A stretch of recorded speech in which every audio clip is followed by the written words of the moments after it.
मित्रों नमस्कार। मैं अमित राम केवट, अतिथि व्याख्याता हिंदी, शासकीय महाविद्यालय लोरमी। मित्रों, आज हम हिंदी में पद रचना की परंपरा और उसमें विद्यापति के साहित्यिक योगदान का हम अध्ययन करेंगे कि कैसे हिंदी परंपरा को विद्यापति जी ने अपने गीति काव्य के माध्यम से आगे बढ़ाया, जिसके कारण उन्हें अभिनय जयदेव, मैथिली कोकिल की आदि के नामों से जाना जाता है। तो आइए देखते हैं गीति काव्य एवं विद्यापति या हिंदी में पद रचना की परंपरा और विद्यापति के बारे में। विद्यापति का रसपूर्ण गीति काव्य हिंदी साहित्य की अमूल्य निधि है। विद्यापति हिंदी में गीति काव्य के प्रवर्तक कवि हैं। इनके सब छंद गेय पद हैं। इसके अधिकांश पद लघु आकार के हैं। कुछ पद बड़े हैं किंतु उनकी संख्या बहुत कम है। पदों में कुछ विषयक हैं और कुछ सम विषय। पदों में स्थायी की प्रथम पंक्ति अंतरा के उत्तरार्ध के समकक्ष होती है और शेष पंक्तियाँ अंतरा जैसी होती है। ये दो दो पंक्तियाँ मिलाकर पद बनाती है तथा उसमें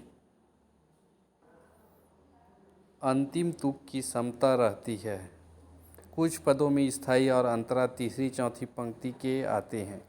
इन पदों में लय की एक और भी भंगिमा बन जाती है। जैसे उदाहरण है, गगन अबघन गेह दारुण सघन दामनी झलकई, कुलिस पातक सबद झन झन पवन खरतर बल गई, सजनी आजू दुरभि भेल, कंत हमर नितांत अगुसरी, संकेत कुंजहि गेल। सम पदों में सम पद ऐसे एक पद होते हैं, लय और गति सब एक सी होती है। गेय पद और गीति काव्य दो भिन्न काव्य रूप हैं। गीति काव्य तो कविता का वह अनेक विविध रूप है जो पठनीय के अतिरिक्त गेय भी होता है। वैसे तो छंद और लय के कारण पद्य मात्र गेय होता है, पर गीति काव्य के अंतर्गत समीक्षकों ने कुछ विशेषताओं का संकेत किया है, जैसे सहज सरल भाषा, भावावेग, व्यक्तिकता और संगीतात्मकता। इस काव्य विधा की परंपरा बहुत पुरानी है। भारतीय साहित्य का प्राचीनतम रूप वेद स्वयं अपने में गेय है। इस प्रकार संस्कृत में गीति काव्य की परंपरा बहुत विस्तृत और प्राचीन है, पर गेय पद इससे भिन्न है। यह गेय होते हैं, साथ ही भावावेश, व्यक्तिकता, सहज सरलता आदि गुण भी इसमें रहते हैं। इसके अतिरिक्त स्थायी और अंतरा भी इसमें रहते हैं। गेय पदों की परंपरा जयदेव के गीत गोविंद से प्रारंभ होती है।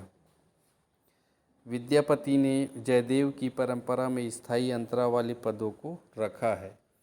विद्यापति के पदों का भाव पक्ष एवं कला पक्ष पर दृष्टिपात करते हुए हम पाते हैं कि उनकी कला गेय पदों के सर्वथा अनुकूल थी। डॉक्टर गौड़ ने लिखा है, विद्यापति के पदों में श्रृंगार के कोमल भाव हैं। उनमें यौवनोद्दीप्त सौंदर्य, उनकी प्रेमादि चेष्टाएं, मिलन, अभिसार, सूरत, विरह आदि का बिंबात्मक चित्रण किया गया है। जैसे कोमल सरल भाव हैं, वैसे ही कोमल कांत पदावली का भाषा प्रयोग हुआ है। अतः विद्यापति के पदों में अनुभूति और अभिव्यक्ति में पार्थक्य नहीं है। वे एक दूसरे के पोषक और प्रेरक हैं। विद्यापति ने लोक भाषा द्वारा लोकगीतों में प्रेम श्रृंगार की प्रौढ़ अभिव्यक्ति देकर गेय पदों की बड़ी पुष्टि परंपरा प्रारंभ की है। विद्यापति ने संस्कृत के सभी गीत काव्यकारों के भाव को अपनाया है, किंतु उन पर सबसे अधिक प्रभाव जयदेव का ही पड़ा है। उन्हें जयदेव की शैली ही अपनाई। भावों एवं अलंकारों का ज्यों का त्यों ले लिया। उनकी लोक भाषा जयदेव की भाषा की सी समानुप्रास शब्दावली नहीं है, किंतु समासिक पदावली और संयुक्ताक्षरों के अभाव में मधुरता आ गई है। उनकी महेश संबंधी स्तुतियाँ मिथिला में शिवरात्रि तथा अन्य पर्वों पर गाई जाती है। उनके राधा कृष्ण संबंधी पद बंगाली वैष्णव की भक्ति साधना के स्वर्ण सोपान हैं। बलराम दास आदि अनेक बंगाली वैष्णवों ने विद्यापति के भाव, भाषा और शैली को अपनाया। उनका प्रभाव पश्चिमी प्रांतों पर भी पड़ा। विद्यापति से ही हिंदी में गीति परंपरा का प्रादुर्भाव होता है। जयनाथ नलिन के शब्दों में वह प्रथम गीतिकार ही नहीं, हिंदी के 2 बार चुने हैं सर्वोत्तम गीति शिल्पियों में से है। और यदि उत्तराधिकार में प्राप्त गीत संपत्ति को दृष्टि में रखें तो विद्यापति हिंदी के सबसे अधिक कमाऊ सपूत साबित होंगे। सूरदास विद्यापति से बहुत प्रभावित हुए। उन्होंने विद्यापति द्वारा प्रवर्तित गीति शैली को चरम विकास और पूर्णता प्रदान की। विद्यापति का लोक तत्व मीरा के गीतों में विराजमान है। डॉक्टर जयनाथ नलिन ने कहा है कि विद्यापति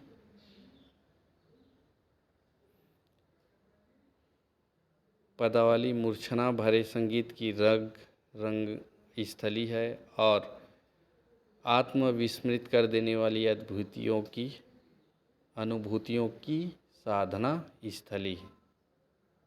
इस दृष्टि से विद्यापति के गीति की परख के लिए 3 बातें ध्यान रखने योग्य है। पहला है गेता, दूसरा भाव प्रसार और तीसरा है प्रभाव सीमा। जहाँ तक गेता का प्रश्न है, विद्यापति के गीत पूर्णतः संगीतात्मक है। उसमें एक अपेक्षित लक्ष्य, स्वर, ताल, नाद, सौंदर्य आदि है। कवि ने कोमलकांत पदावली का चयन और सानुनासिक अक्षरों को प्रधानता दी, जैसे अपूरब के बिहियानी मिलाओल, सिखितल लावनी सार, अंग ही अंगे अंग मुरझाई, हेरत परे अधीर। नाद सौंदर्य के लिए विद्यापति ने सानुप्रास शब्दावली प्रयुक्त की है। उन्होंने शब्दों की पुनरुक्ति, द्विरुक्ति और गुण क्रिया से संबंधित शब्दों का प्रयोग किया है। जैसे डॉक्टर आनंद प्रकाश दीक्षित ने उदाहरण दिया है, जैसे यथा देवी वंदना में उनका है, जय जय भैरवी असुर भयावनी, पशुपति भामनी माया, सह सुमति वर दियो गोसाइनी, अनुगति गति तू पाया, घन घन घनय घूर कत बाजे, हन हन कर तू काता,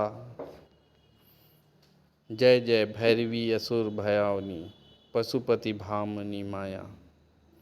तो विद्यापति के गीतों में संगीतात्मकता से अनेक राग रागनी जैसे धनाश्री, आसावरी, मल्हार, बसंत बहार, केदारा, कान्हाड़, गुजरी टोली, ललित, विभास, नट भैरव भी आ गए हैं। विद्यापति के गीत भाव प्रसार की दृष्टि से भी महत्वपूर्ण है। उनकी श्रृंगार माधुरी प्रसिद्ध है। साथ ही उनके पदों में भक्ति भाव की सात्विकता अप्रतिम है।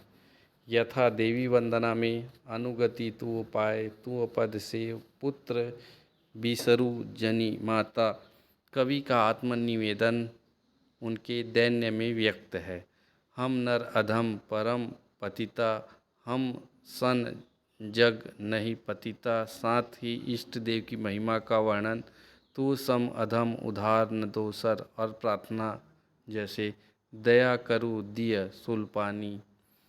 विद्यापति के गीतों का प्रभाव बहुत व्यापक है। महाप्रभु चैतन्य इन पदों को गाते हुए आत्मविस्मृत हो जाते थे। मिथिला का लोकमानस आज भी उनके गीतों से आंदोलित होता है। मिथिला की नारियां विभिन्न अवसरों पर उनके पदों को सामूहिक रूप से गाती है। तीर्थ यात्रा को जाने वाले भक्तों की टोलियां भी विद्यापति के पदों को भावी और होकर गाती है। डॉक्टर दीक्षित के शब्दों में विद्यापति के गीतों का भाव इतना व्यापक इसलिए है कि वे बिंब खड़ा करने में, चित्र अंकित करने में, सूक्ष्म मनोवेग का उद्घाटन करने में अपना प्रतिद्वंदी नहीं रखते। अमूर्त भाव, अनुभूतियों, मनोविकारों, वृत्तियों आदि के बिंब प्रस्तुत करने में विद्यापति बड़े कुशल हैं। एक उदाहरण है, तनु पसेव पसारिन भासन पुलक तसन जागु, चुनी चुनी भय कांचुली फाटिल बहुबल भागी, भनई विद्यापति कंपित कर है बोलत बोल न जाए। विद्यापति के पदों की संगीतात्मकता का भाव प्रसार एवं प्रभाव सीमा का विवेचन पर्याप्त है। विद्यापति के शब्दों की चित्रोपमा भी गजब की है। उन्होंने सस्य, स्नाता और अभिसारिका नायिकाओं के रूप चित्रण में चित्रोपम वर्णन का कौशल अंकित किया है। इतना सूक्ष्म एवं सचित्र वर्णन है कि कोई भी कुशल चित्रकार इन पदों पर मनोहारी चित्र अंकित कर सकता है। यह चित्र स्थिर न होकर गयात्मक सौंदर्य को प्रस्तुत करने वाले हैं। जैसे चरण नुपुर ऊपर सारी, मुखुर में खल कर निबारी, अंबर सामर देल झपाई, चलहूँ तिमिर पथ सगाई। पुनः एक बार, चरण नुपुर ऊपर सारी, मुखुर में खल कर निबारी, अंबर सामर देह झपाई, चलहूँ तिमिर पथ सगाई। कवि ने सूक्ष्म चित्रण में वातावरण और देश संबंधी सौंदर्य को अपनाते हुए भाव आयोजन में अनुभूतियों का चित्तवृत्तियों के चित्र उभारे हैं। जैसे बरसी पयोधर धरनी धारी धर, रैनी भाहा भय भीमा, तड़ई चलई धनी धोतु अगुन मने गुनी, तसु साहस नहीं सामा। विद्यापति की गीति काव्य शैली के भावों का चित्रण अत्यंत धार्मिक है। उदाहरण, पुनः एक बार, विद्यापति की गीति काव्य शैली के भाव का चित्र अत्यंत मार्मिक है। उदाहरण, प्रथम मिलन का यह भावपूर्ण चित्रण देखिए।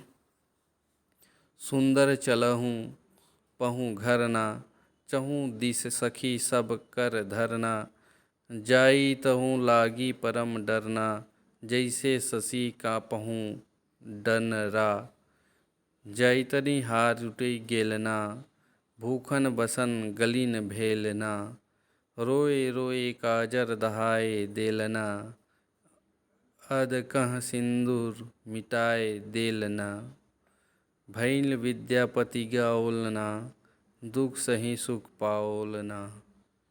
पुनः एक बार, सुंदर चलहूँ घर पहूँ घर ना, चहु दिस धरी सब कर धरना, जातयु लागी परम डरना, जैसे शशि काँप राहु गरना, जातहि हार टूटे गेलना, भूखन वसन गलिन भेलना, रोए रोए काजर ढाए देलना, अंधकह सिंदूर मिटाए देलना, भैन विद्यापति गाओलना, सुख सही सुख पाओलना।